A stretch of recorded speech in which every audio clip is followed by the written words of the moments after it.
Hi, I am Eliza from Bookish English. Are you ready to practice speaking in English with me? Let's do it. What do you do? Where do you want to go? What are you up to this weekend? Could you answer these questions in English? In today's English lesson, you will practice speaking with me about 7 of the most common conversation topics in English. We will practice vocabulary, questions, sample conversation.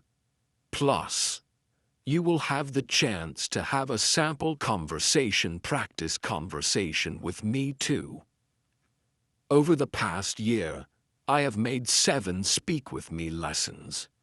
And today I have combined them all in a very useful lesson, where you can practice them for the next 2 hours to help you never forget what you've learned. All right. Are you ready to get started? We are going to be talking about these topics today. Drum roll. Let's get started with the first one. Weekend plans. Are you ready to learn the most important conversation question of all time? At least according to me. Is that question, what's your name? No. Is that question, will you give me money? No. Is that question, do you love me? No, no, no. The most important conversation question is, there's actually 2 parts. What about you? And how about you? When someone asks you about your weekend plans and you say a little reply, I'm going hiking or I'm not doing much, there might be an incredibly awkward pause. What happens next? Well, this is where the most important question comes in. You can ask them, what about you? Or how about you? You can imagine tossing a ball back and forth. The other person has asked you a question. What are you doing this weekend? They throw you the ball. Now you reply and you say, okay, I'm going hiking, or I'm not doing much. You need to throw or toss the ball back to that person, and this question does that. How about you? It means you are asking the same question back to them. What are you doing this weekend? How about you? I want you to remember this wonderful question. Either of them, actually. They have the exact same meaning. How about you? What about you? Remember these questions because later when we practice this at the end of this lesson, during our conversation speaking time, remember these questions and use them. All right, let's go to some common vocabulary that you can use to talk about weekend plans. Brunch. Many Americans love brunch. The word brunch is a combination of breakfast and lunch, and that's because we usually eat this on the weekends, maybe a Saturday morning or a Sunday morning, between 10 a.m. and 2 p.m. It's a time when you could eat either breakfast or lunch, and it's usually a long social event. You might go out to brunch with your friends, or have your friends to your house to eat brunch. My friends and I are meeting at our favorite brunch spot on Sunday. Great. It's a restaurant where you can eat breakfast-type foods, usually with some alcoholic drink like a mimosa or something with fruit in it. Or maybe some champagne in the morning, and you can eat this in the company of your friends. Another common weekend word is social butterfly. A social butterfly refers to someone who makes a lot of plans. They are flying around from one event to another, to another activity. They're always doing things, usually involving lots of other people. They are a social butterfly.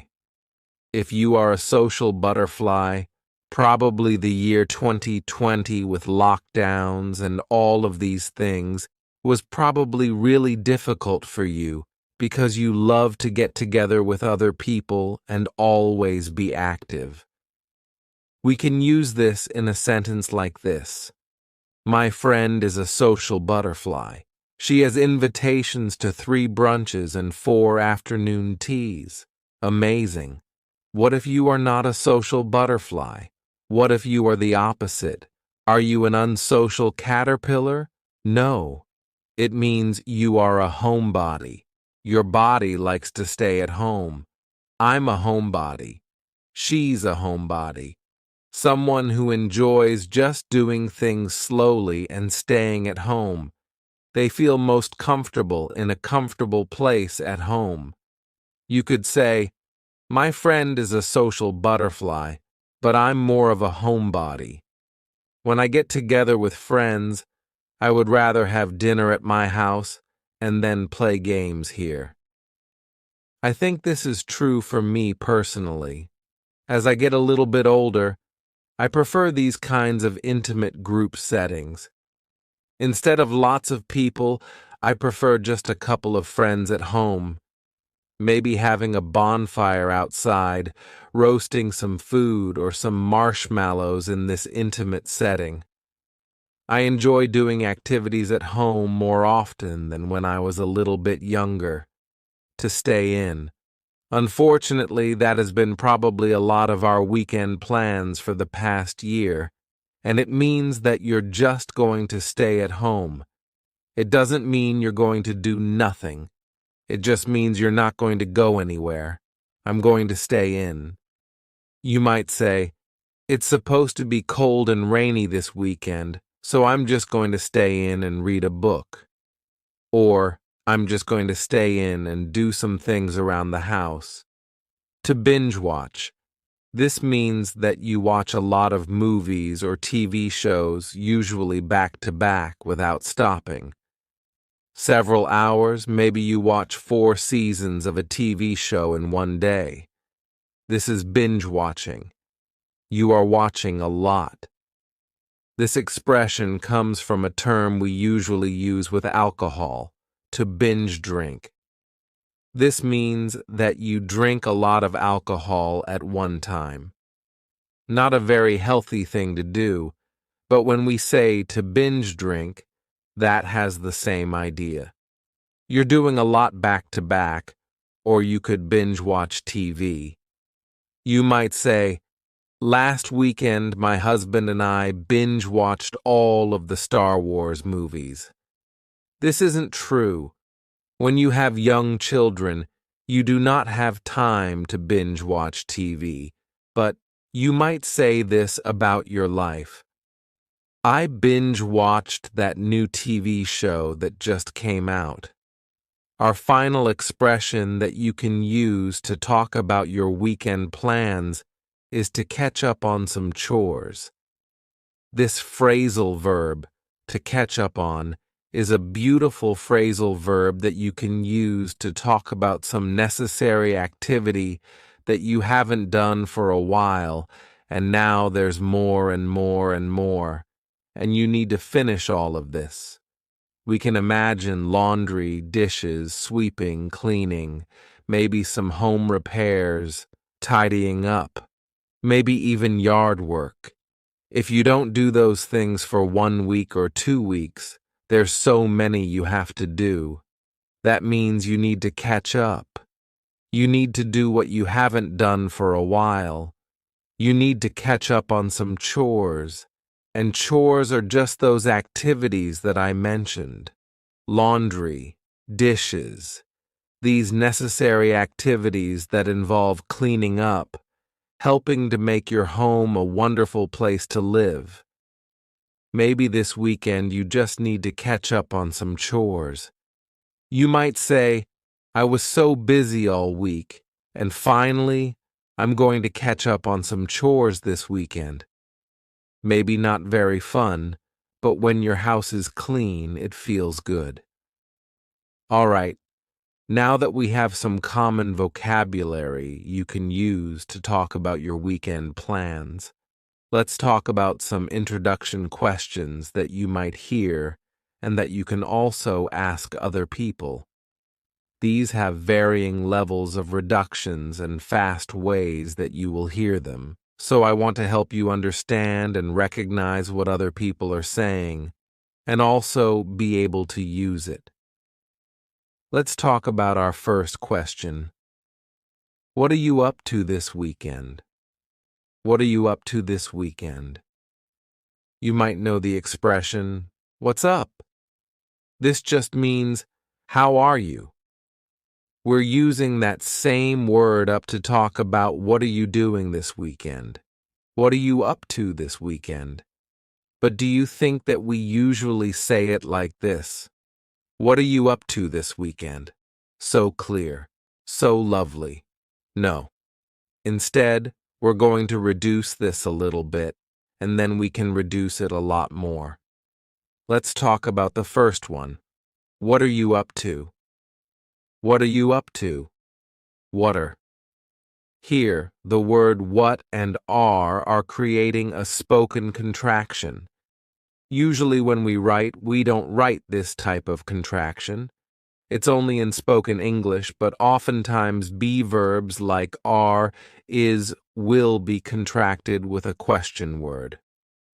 What are you up to this weekend? What are you up to? We can reduce this a little bit further. What you up to? What you up to? What you up to this weekend? There are a lot of reductions happening at the beginning. What you up to? Here we have, what are you being reduced to just what? The key chi is you and what are has just been smooshed together and we can say, what she up to? What she up to? What she up to? What she up to? This is really fast. If you say this slowly, what she up to? It sounds really weird. We only use this in really fast English, so if you are going to say this, it needs to be quickly, and reduced and linked together. Most likely you're going to hear this. So I want to make sure that you can understand when someone says, "Hey, what's up to this weekend? What's up to this weekend?" You can say, "Eliza taught me that. I know what that means. What are you up to this weekend?" Yes. Let's go into our next expression where we're going to also reduce this a bit and help you to understand it. What have you got going on this weekend? What have you got going on this weekend? These all mean the same thing. What are you doing this weekend? But you might hear this expression with the word got. What have you got going on this weekend? When you actually hear this, we don't say it that clearly. What have you got going on this weekend? Wouldn't that be nice, though? Instead, you're going to hear a reduction or a contraction of the first two words, just like we saw with the previous example. What of, so what and have are going to be pushed together. What have you got going on? That final G in the word going is going to be cut off, and we'll just say, going. Let's try to say that all together. You want to try to say it with me? What have you got going on? What have you got going on this weekend? What have you got going on this weekend? Do you think we can reduce this further? Yes. What do you got going on this weekend? What do you got? Here, the beginning of what have you got is just really like you threw it in a mixing bowl, stirred it up, and threw it out on a cookie tray. Well, let's try to break it down so it's not quite so messy and complicated. At the beginning we have, what have you got? But it sounds like whata. Whata. This is what have. Whata ya. Ya is you. What do you got going? Again, we're going to drop that G at the end of the word going. Going on. What do you got going on? Whata. Notice what's happening at the end of the word what. Do you hear a clear T? Whata ya, whata ya. No. That T at the end of the word what is going to change to a D sound. This is really typical of American English, where a T that's surrounded by vowel sounds is going to change to a D. It's called a flapped T, and it just rolls off your tongue in a smooth way. What do you got going on? Can you say it with me? What do you got going on this weekend? What do you got going on this weekend? All right, let's go to our last question. You doing anything fun this weekend? You doing anything fun this weekend? What's happening at the beginning of this question? Should there be another word? Yes. Are you doing anything fun this weekend? Are you? But the word are, it's on vacation. It's just gone somewhere. So we're going to start this question with the word you. You doing anything fun this weekend? It makes the question seem a little more casual and less like an interrogation, or like you're asking someone out on a date. It's just a casual question. You doing anything fun this weekend? But we can reduce this question. We're not going to reduce it an awful lot, but we will hear this reduced a little bit. When we say, you doing anything fun? Instead, you're going to hear, you doing, yeah. The word you is reduced to ya. You doing, listen to that G at the end. You doing, it's gone. It's also on vacation. Maybe it's on vacation with the word are. Let's say, you doing anything fun this weekend? You doing. That's the main reduction that's going to happen in this question. You doing anything fun this weekend? You doing... Try to say that with me. You doing anything fun this weekend? You doing anything fun this weekend? All right, let's go on to some other common things that you will hear in these types of small talk, easy, casual conversations. If someone tells you about their weekend plans, and it sounds interesting or fun, how can you reply? You might say, that sounds like fun, or how interesting, or just simply, nice. If that person is doing nothing, they're just sitting at home, maybe they're going to binge watch some TV and stay in. Well, sometimes it's nice to still say something positive in response, so you might say, sometimes it's nice to do nothing. And that's true, especially if you've been doing a lot. Sometimes it's nice just to stay in and relax for the weekend. So you might say, sometimes it's nice to do nothing. Right?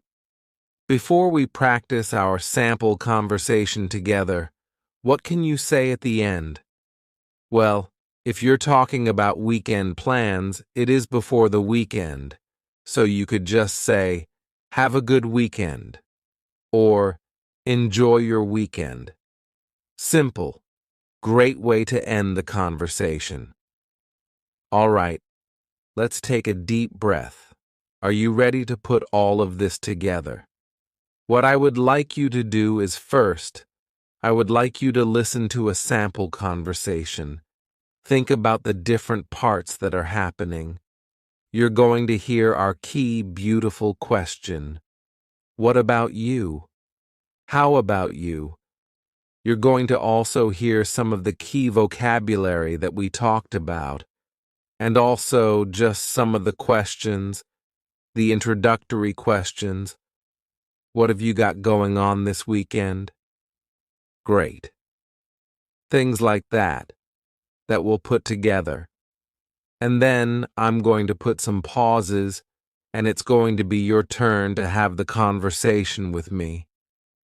First, let's watch the conversation sample. Hey, what you up to this weekend? Nothing much. I'm just going to stay in and catch up on some chores on Saturday.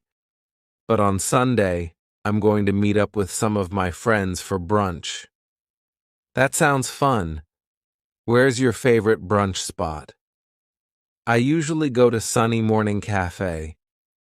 What about you? What have you got going on this weekend? I'm a homebody, so I'll probably just read a book in my hammock. That sounds nice. Well, have a good weekend. Enjoy your book. Thanks. You too. Have a good weekend. All right. Are you ready to take this to the next level? I'm going to be asking you a question and then pausing, and I would like you to reply in that pause. Take a moment. Tell me about your weekend plans. You can do it. Let's go. Hey, what are you up to this weekend? How interesting. How often do you do that? Me? I'll probably go hiking since the weather's going to be so warm. Well, nice talking to you. Have a good weekend. Well, how did you do? If you would like, you can go back and practice that little sample conversation. You can take a deep breath, enjoy yourself. That's part of learning English. I want you to enjoy the process. Enjoy the journey. Let's start with some common questions for talking about eating out and restaurants. Since the pandemic began, a lot of restaurants have changed their service model, so these questions will cover eating in a restaurant, but also ordering food to go. I hope that these will help you in any situation that you're in. Let's start with our first question. Do you want to eat out? This phrasal verb to eat out means at a restaurant. We don't often say, do you want to go to a restaurant? Do you want to eat at a restaurant? We just say, eat out. Do you want to eat out? But we often reduce this question to sound a little more comfortable and casual. You want to eat out? Ya is you. You want to eat out? You want to eat out? We've dropped the question word completely, do. Just yeah, yeah. And then we have reduced want to become wanna. This is a common reduction in English. Can you say this question with me? You want to eat out? You want to eat out? Or we could cut off that first word, yeah, completely and just say, wanna eat out? Ask it with me. Wanna eat out? Great. Then you might ask, where do you want to go? Where do you want to go? But do you think we say it clearly like this? Unfortunately not. Instead, you could say, where you want to go? Where you want to go? This is a similar reduction to our first question. You becomes ya and want to becomes wanna. Where you want to go? Where you want to go? Where you want to go? Should we order pickup? Should we order pickup? I want to let you know that in the US, there are a lot of terms that are used for this idea that you're not eating in the restaurant. You're ordering food, but then you get the food and you take it somewhere else. Maybe you take it back home or you take it to a park. We could use a couple of different phrases and it's just your personal preference. For me, I say, pick up. Do you want to order pickup? Do you want to get pickup? But you could also say, should we order takeout? Should we order carry out? Should we order takeaway? A lot of different phrases, and you are going to hear these all around the US, so it's just your choice what you'd like to use. Another fun question to ask what someone would like to eat is, what are you in the mood for? What are you in the mood for? Don't deny it. Sometimes in your heart you're just in the mood for comfort food, something that's heavy and rich and reminds you of a cozy, warm time in your childhood. Maybe it's not very healthy, but you're in the mood for comfort food. Or maybe you're in the mood for something light. You want a salad or sushi, something light. This idea of what are you feeling like you want to eat. But we often reduce this question, and instead of saying, what are you in the mood for? We might say, what you in the mood for? Whatcha is what are you? Whatcha in the mood for? Here, the word you has been reduced to cha. Cha. This is extremely common in spoken English that the word you gets changed up in a lot of ways. We already talked about one of those, yeah, and this is another cha. What you in the mood for? What you in the mood for? Or we could reduce this even further. What you in the mood for? What you in the mood for? This is extremely reduced, but notice what's happening. What are you in the mood for? The word are is gone, and the word you has been reduced to ya. So when we link together, what and you, super fast. What you in the mood for? What you in the mood for? You don't want to say this reduction slowly. What you in the mood for? Now, we can say it like that to practice for this lesson, but when this is in daily conversation, it's really fast. That's the purpose of a reduction. Do you think you could say this with me really fast? What ye in the mood for? What ye in the mood for? What ye in the mood for? Great. All right. Let's talk about some common answers to these questions so that you can be prepared and ready. When someone asks you, what ye in the mood for? You might say, let's order in. How about some option? How about pizza? Let's order in. This is another phrase for talking about bringing the food back to your house. You don't want to get all ready and then go to the restaurant, or maybe you don't feel comfortable doing that. You might just say, let's order in. How about pizza? This expression, how about, is a great way to give a suggestion. This is excellent in professional situations. Hey, how about if we try this marketing plan? Or, it's great for informal situations to give a suggestion about something you want to eat. How about pizza? What do you think about that? Sometimes this question is reduced, and it sounds like this. How about pizza? How about pizza? The first A in the word about is gone. It's just missing. We say, how about pizza? Can you say that reduction quickly with me? How about pizza? How about pizza? Great. Or you could say, I'm feeling tacos. Does that sound good? You're giving your opinion. You'd like to eat tacos, but you also want to know what the other person wants, so you use a great question. Does that sound good? But we often reduce this a lot. Let's take a look at the first reduction. You might say, I'm feeling, cutting off that G, I'm feeling tacos. How's that sound? How's that sound?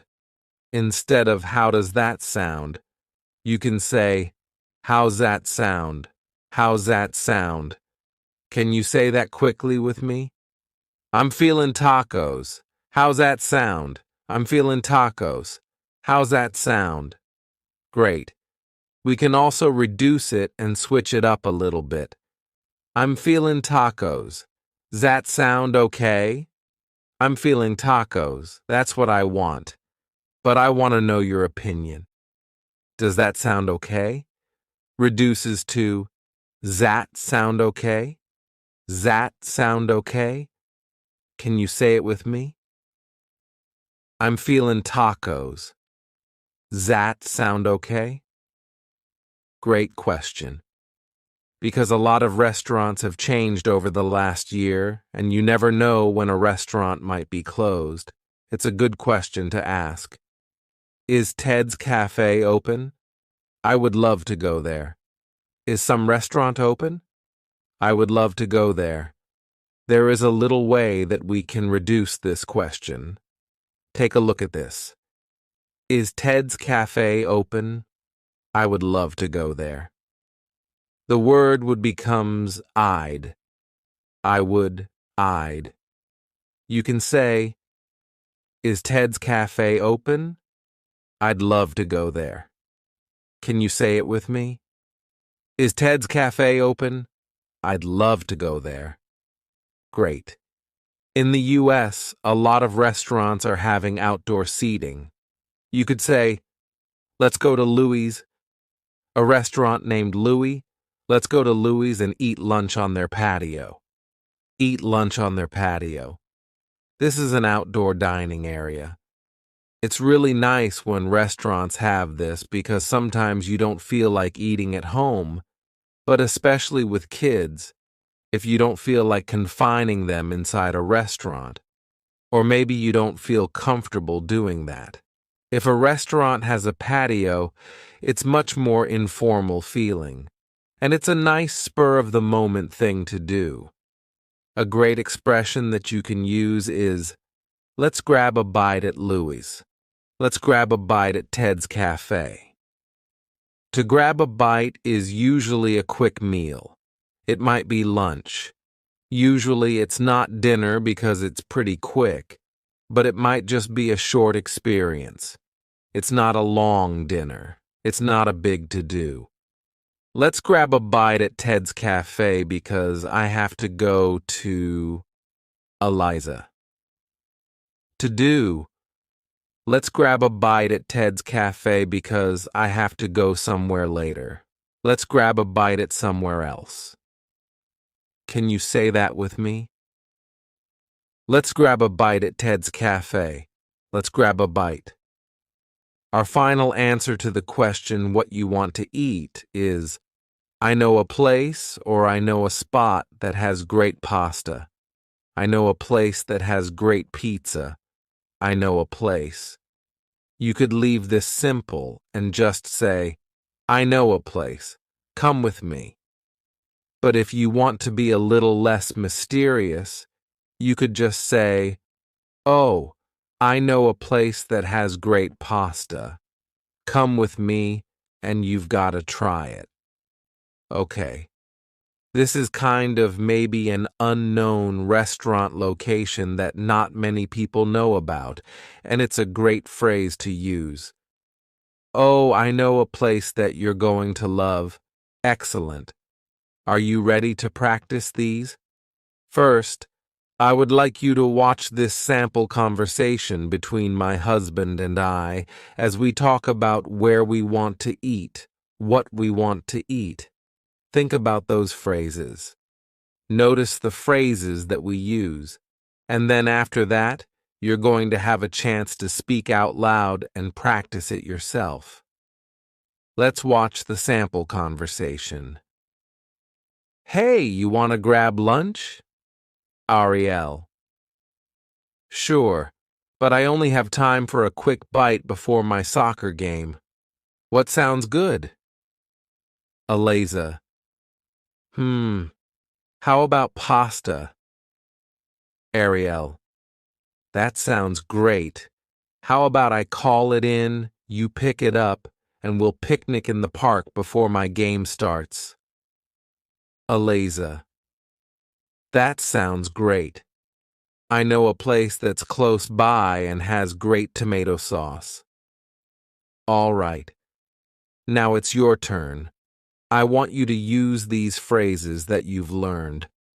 I'm going to ask you a question. We're going to have a little conversation together. It's your chance to speak out loud. So I'm going to ask a question and pause. Wait for your answer. No matter where you are around the world, I will be listening to you. So please take this opportunity to speak and use what you've learned. If you need to repeat this section again and again, do that. It's a great way to gain confidence as you speak. Are you ready? Hey, I'm hungry. Let's grab lunch. What's you in the mood for? Oh, that sounds good. Do you know a good place? Oh, that sounds good. You want to eat there or get takeout? Great. Let's go. Well, how did you do? Do you feel a little more confident discussing dining options and talking about eating out? I hope so. In this lesson, we're going to talk about some common questions to ask about vacations, some common responses, and then you'll have a chance to practice this with me. Are you ready? I know that vacation this year looks a little bit different than most years because of, well, this virus that we have going around. So it's going to be a little bit different than usual talking about vacation. Let's first talk about some common questions and how to pronounce those naturally in English. Do you have plans to go anywhere this summer? Okay, this question is fine. You could use this full question. Do you have plans to go anywhere this summer? But there are a couple of different ways to either reduce or slightly change this question that are a little bit more natural. Where you going this summer? Where ya, which is you, going, dropping the G. Where you going this summer? Where you going this summer? Or we could say, what you got going on this summer? What cha is what plus you. You becomes cha. What you got going on? Again, we're dropping the G, but we're using a great phrasal verb. Going, going on. What's going on? If you go into a room and it's an absolute mess, you might use this phrasal verb and say, what is going on here? But you can use this also for vacation and say, what do you have going on this summer? Or reduced, what you got going on this summer? It simply means, what are your plans this summer? What you got going on this summer? So if someone asks you this, you know that they're asking about your vacation plans. What you got going on this summer? Another common question is, are you doing anything fun for vacation? But we don't often say it as clearly as this, unfortunately, right? Are you doing anything fun for vacation becomes, you doing anything fun for vacation? Look at what's happening at the beginning of this question. Ye. What happened to the verb are? Are you doing? It's completely gone. Maybe it's also on vacation. So we're going to start this question with just you, which is reduced to we. Do you see how we reduce the word you in a lot of ways? What you got going on? Or ye doing? Ye doing. We're dropping that G again. You do anything fun? Something interesting happens at the beginning of the word anything. You do anything fun? We link together doing because we're going to drop the G. It ends with the sound N, the N sound. And then the next word, anything. We sometimes drop the A, and we're going to push those two together because there's two N sounds side by side. You do anything? Do anything fun? You do anything? This is one of the reasons why English sounds quite fast to English learners. If you watch a TV show and you say, What in the world did they just say? I have no idea. Well, it's because of these dropping linkings. This is quite common in spoken English, so you can say this question with me. Are you ready? You do anything fun for vacation? You do anything fun for vacation? Let's go to our next question. Where are you headed for vacation? Where are you headed for vacation? This question is very clear the way I just said it, but it uses a wonderful verb, headed. This is, yes, your head, but it's talking about the direction that you're going, some place that you're going to visit. So if you get a call from your mom and she says, "Where are you going?" you could say, "I'm headed to the store." This means that's the direction that you're going.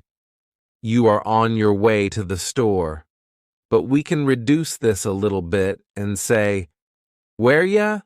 Does that sound familiar? Where you headed for vacation? Where you headed for vacation?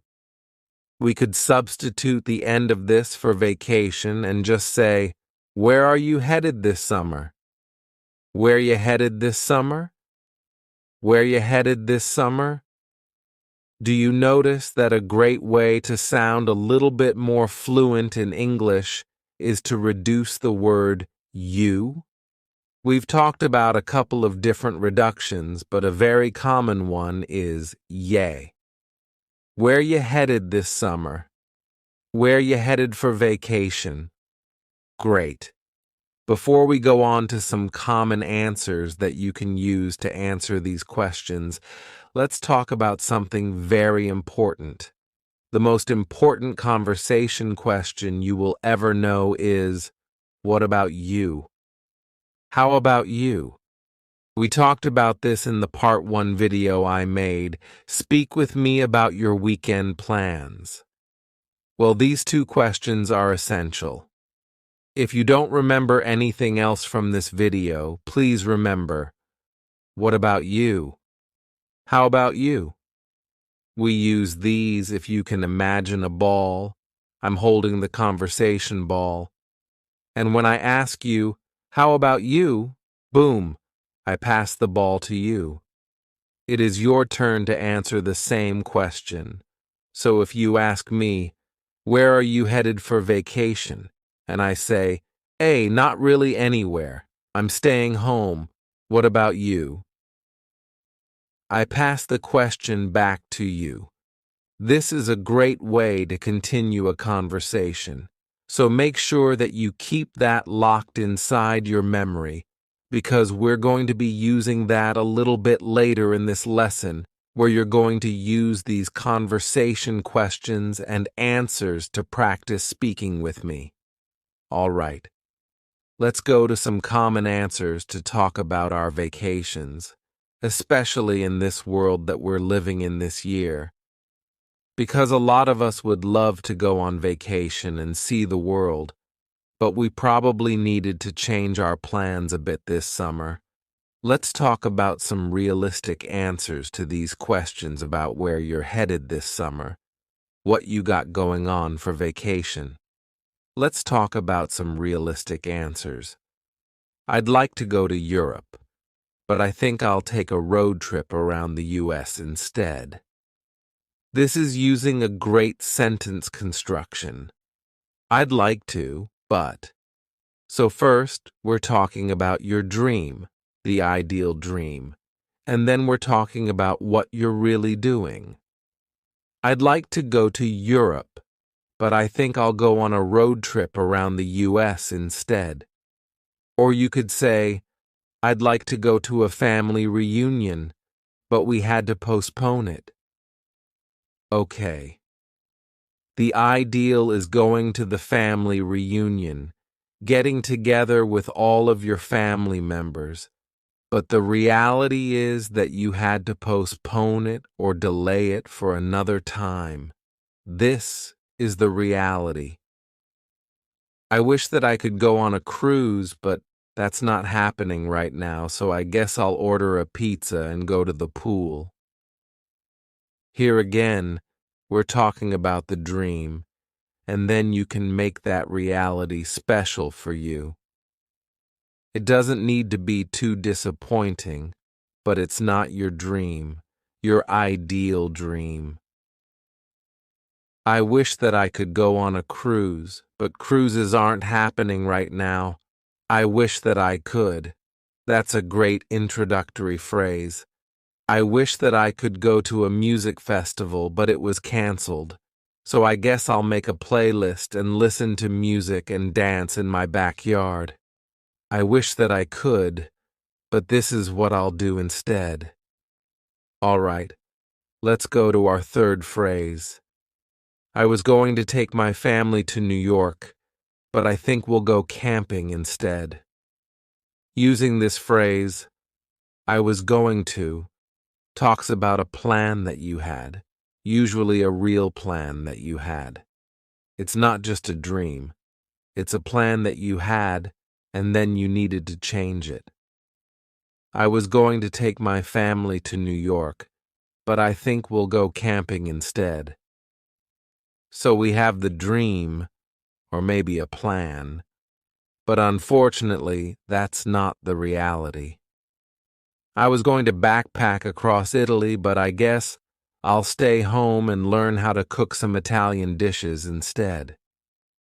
This year is all about, and last year was all about, trying to make some kind of compromise, a change in plans that's not too disappointing.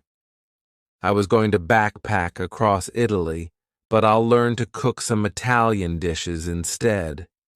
Okay, now that we have some common questions, don't forget our key question. How about you? What about you? And some common answers.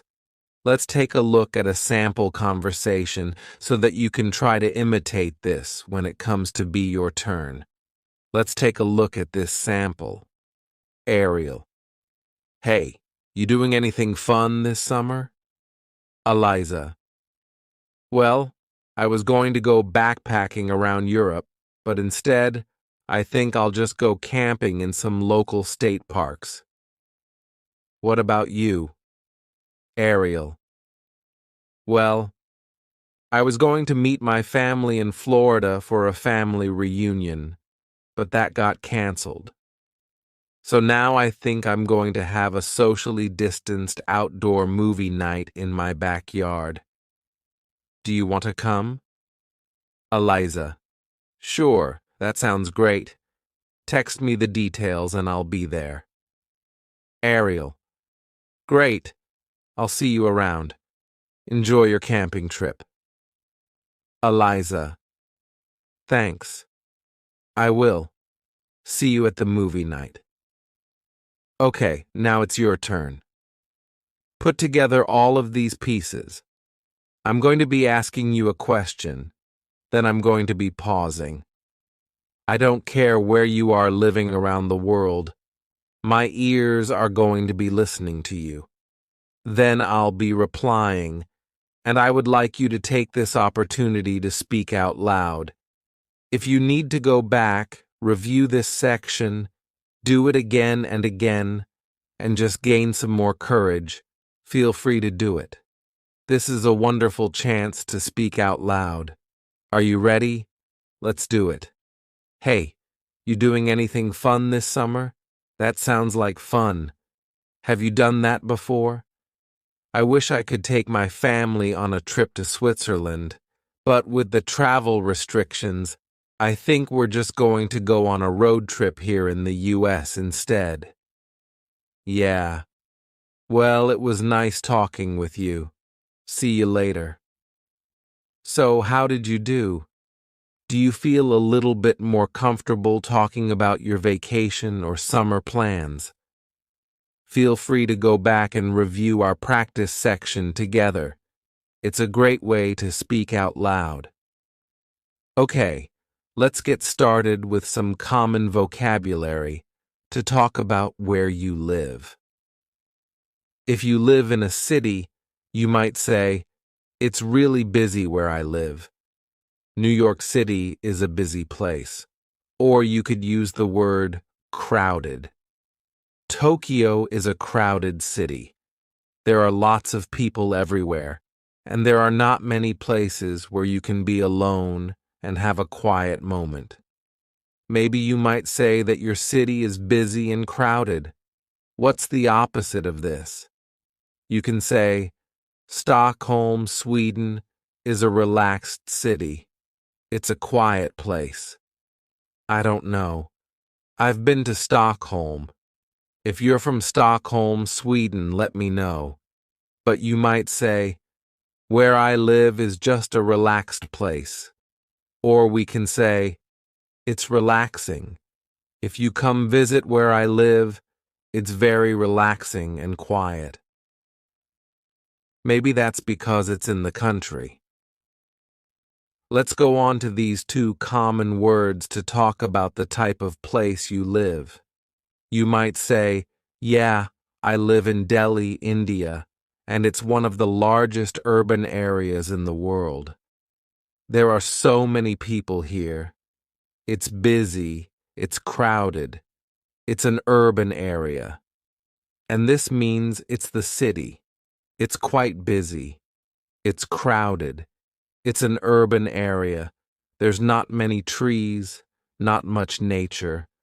But on the other hand, you might say, I live in the country.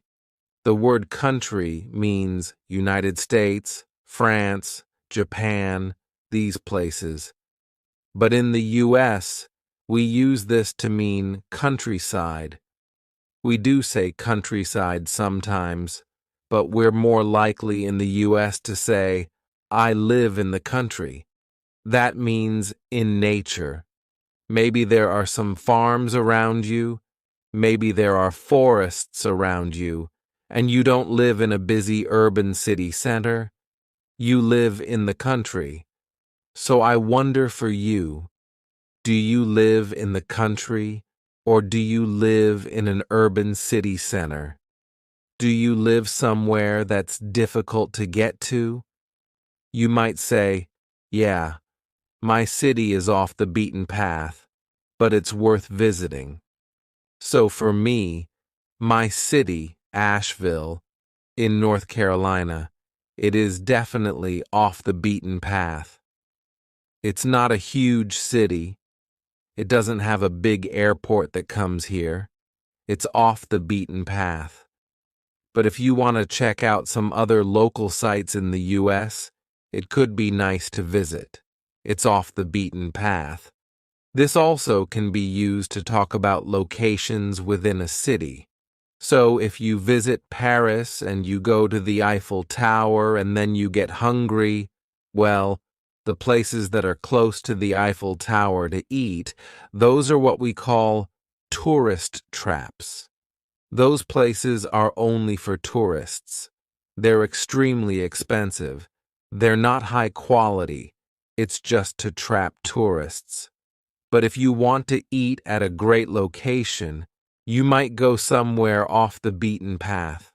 This is somewhere that not many other people go to, and it's an expression that's great to use about little secret local locations. So when I visit your city, I might ask, are there any places off the beaten path that I can visit? Are there any restaurants off the beaten path that only locals know about? What is something off the beaten path that I can do? Let's say that where you live is not extremely popular, but it's becoming more popular. Maybe because of the pandemic last year, people are traveling to different types of destinations. Maybe they're deciding to travel to more nature places, places that are in the mountains or places that are not in big city centers. Well, that might mean that where you live is becoming an up-and-coming place. We use this term up and coming to talk about somewhere that's not extremely popular, but it's becoming more popular. So you might say, yeah, my city isn't really popular right now, but it's an up and coming place. You've got to check it out. We can use this on a smaller scale, just like off the beaten path, to talk about a restaurant or a neighborhood. Yeah, that neighborhood used to not be a good neighborhood, but now it's an up-and-coming neighborhood. You've got to walk through it. Just look at the houses, look at the architecture, enjoy the sights. So you might say it's an up-and-coming place. Excellent expression. Our final expression to talk about where you live is must see or some must see locations. Can you imagine what this means? Does it mean it's not important to see it? Nah, you can skip that. No, you must see this. So, for example, when you visit Egypt, the pyramids are a must see. So we can use it as a noun, a must see. Of course, when you go to Egypt, the pyramids are a must see. When you go to London, Big Ben is a must see. When you go to New York City, the Empire State Building is a must see. These are kind of like the top things that you need to see. But even if you don't live in one of those really popular cities, if you live somewhere a little bit off the beaten path, you can still use this expression. You might say, in my city, yeah. This view on the top of the mountains, yeah, that is a must-see. You drive up this hill, and you can have a great 360 view. That is a must-see. So it's something that you cannot miss when you visit that location.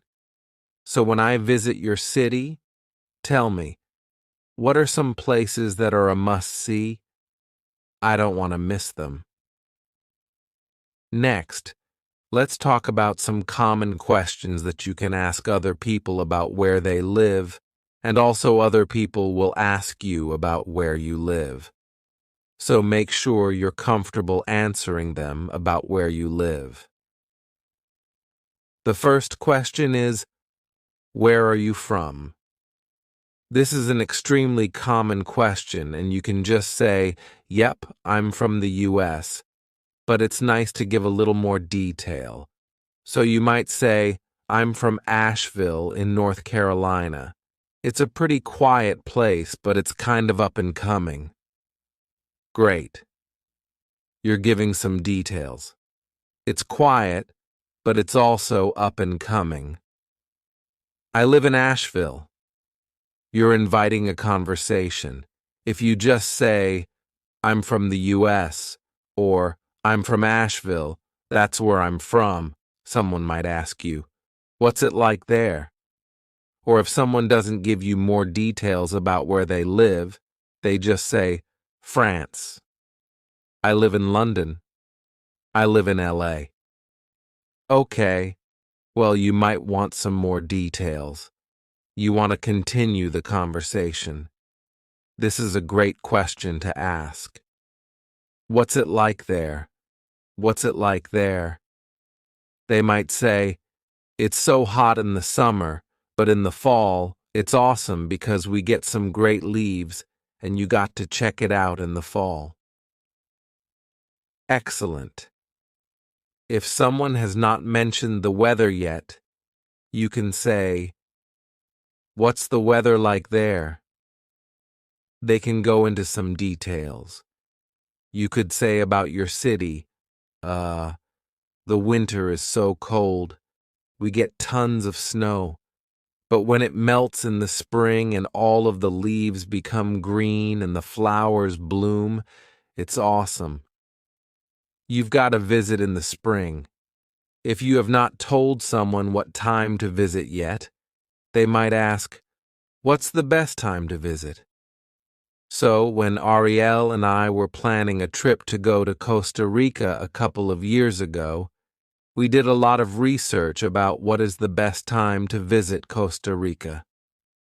Their seasons are very different than our seasons, and we were going to be spending a lot of time outside, so we wanted to make sure it wasn't going to be raining the whole time, wasn't going to be pouring down rain or too hot the whole time. So we asked this question: when's the best time to visit? Someone might ask you, when's the best time to visit your city? For my city, I think the best time to visit is the fall. The leaves are beautiful in the mountains. There are so many different colors, and the air is so crisp and fresh. You got to visit in the fall. If someone asked you, what's your city known for? What would you say? This means, what is your city famous for? Why do people visit your city? It might just be something simple, like the air is so fresh. Or it might be, they just love this pastry, this type of dessert that's made in my city, and a lot of people like to come and eat that pastry. Cool. It could be something simple. Or, if you live in a bigger place, you can obviously talk about some famous destinations that your city is known for. But if people have not heard about your city, they might ask this question: oh, what's it known for? What's your city known for? And then you can think about some great places to visit that people might be interested in. Whenever I ask someone about their city, especially if I'm going to visit, like your city, I like to ask about their personal favorite thing to do. So, someone might ask you, what's your favorite thing to do in your city? Or, what's your favorite thing to eat there? What's your favorite thing to see? Because I think that local people's perspectives are often different than a tourist's perspective. So, finding out what the locals like to do, specifically what you like to do, can be really valuable and can add to a rich visiting experience.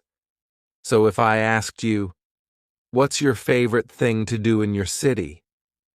You might tell me, oh man, there is this little bar off the beaten path down this alley, and you gotta check it out. It's so cool. They brew their own beer, and the atmosphere is awesome. It is a must-see. Great. I bet that my trip to your city would be a lot more amazing because of that information. So make sure that you have some ideas that you can tell other people about your city. Our final question is a little more broad. Someone might simply ask you, what do you recommend? Or maybe if you are talking to someone who lives in New York and you are about to visit New York, you can ask them some questions and say, what do you recommend? What do you recommend about New York? What do you recommend that I do? Oh, you got to see this museum. It's really cool. They have local artists that they have on display and all these different things you can see. Great. You are asking, what do you recommend in general? It might not be that person's absolute favorite thing personally, but to visit the city, what do you recommend? Great. A wonderful question to ask. What do you recommend? All right. Now that we've talked about some common vocabulary to describe your city, some common questions that you can ask or other people might ask you about where you live, let's see a quick sample conversation between me and my husband Ariel, where we talk about visiting Rome. Now, neither of us are from Rome, but I want you to use your imagination. Let's imagine that Ariel is from Rome. He's actually from the US, but let's imagine that he's from Rome, and he is giving me some insider tips about what I should do on my upcoming trip to Rome. Let's watch the sample conversation and listen for some of the key vocabulary that we just talked about because you are about to have a chance to use it yourself, speaking with me. Let's watch. Hey, Ariel. Ariel. Hey, Eliza. Are you excited for your trip to Rome? Eliza. Yeah, I can't wait. It's such a historic place. But are there any tourist traps I should avoid? Ariel. Yeah, avoid all the gelato shops except this one. It's off the beaten path, but trust me, it's worth it. Eliza. Oh, thanks for the tip. Any other must-sees? Ariel. Well, the Colosseum is great, but my favorite thing to do is wander around and see all the little chapels. It's usually more relaxed and less crowded that way. Eliza. Ah, that's good to know. Thanks for the tip. Ariel. No problem. Enjoy your trip. Eliza. I will. All right, now it is your turn. I'm going to ask you some questions about where you live because I'm coming to visit. I need to know what it's like. I'm going to ask you some questions, and then I will pause. I will be listening to you wherever you live around the world. I will be listening, so please speak out loud. Use the expressions that you've learned, and I can't wait to learn more about your city. Are you ready to get started? Hi, I'm taking a vacation to your city, and I can't wait. Tell me, what's the weather like in the summer? I need to know what I should pack. That's good to know. Thank you. Well, what's your favorite thing to do or see in your city? Wow, that sounds really interesting. So, I got to know. Are there any tourist traps that I should avoid when I go? Thanks so much for the tip. I look forward to visiting. I can't wait to see you soon. Bye. All right. How did you do having this conversation with me? You're welcome to review that and say it again and again. Eliza. With me. You're welcome to review that and say it again and again and again to practice and grow your confidence. Let's get started with some common expressions to talk about birthdays. Let's talk about some types of birthday parties. A birthday bash. This is a big party. Lots of people, lots of presents, lots of games. It's a big one. So you might say, we are throwing a birthday bash for my niece because she's turning 10. Double digits. Quite exciting. To throw a party. Are you holding the party and throwing it? No.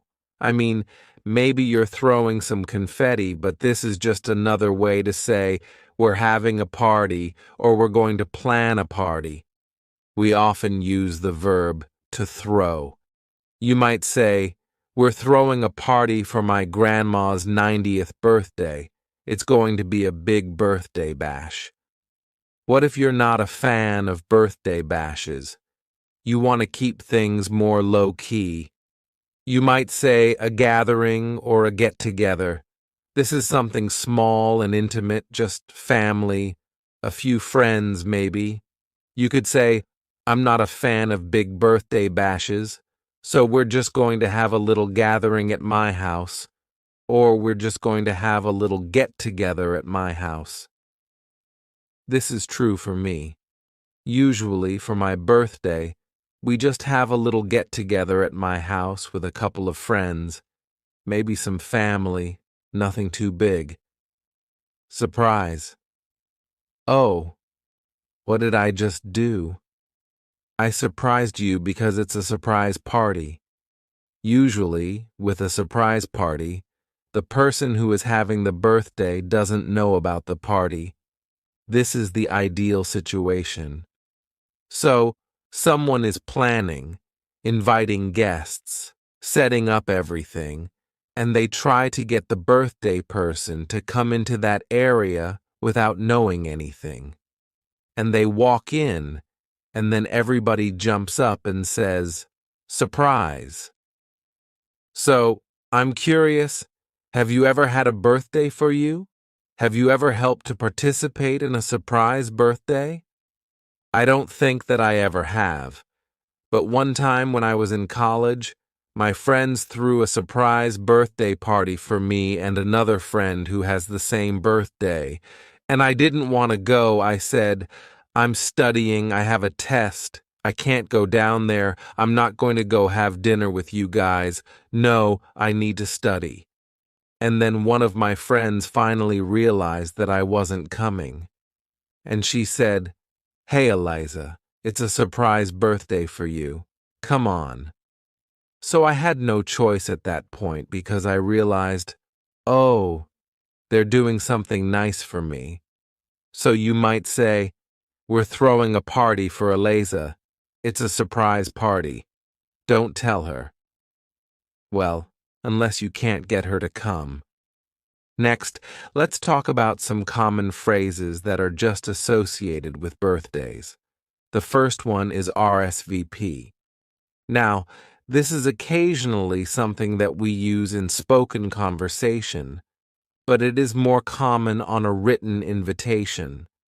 It could be a physical invitation, or it might be an internet invitation using Facebook events or something like this.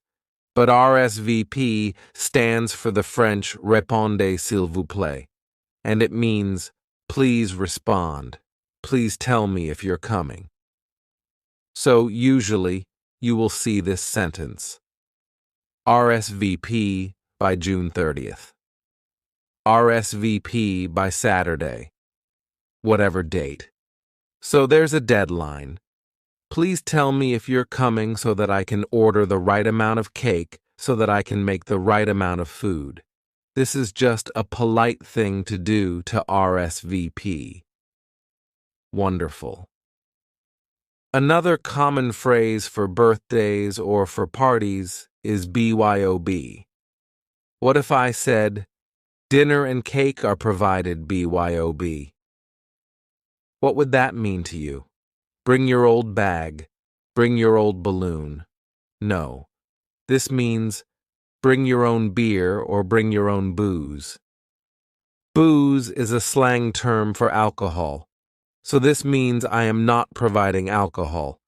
If you want to drink alcohol, bring what you want to drink. Bring it for yourself.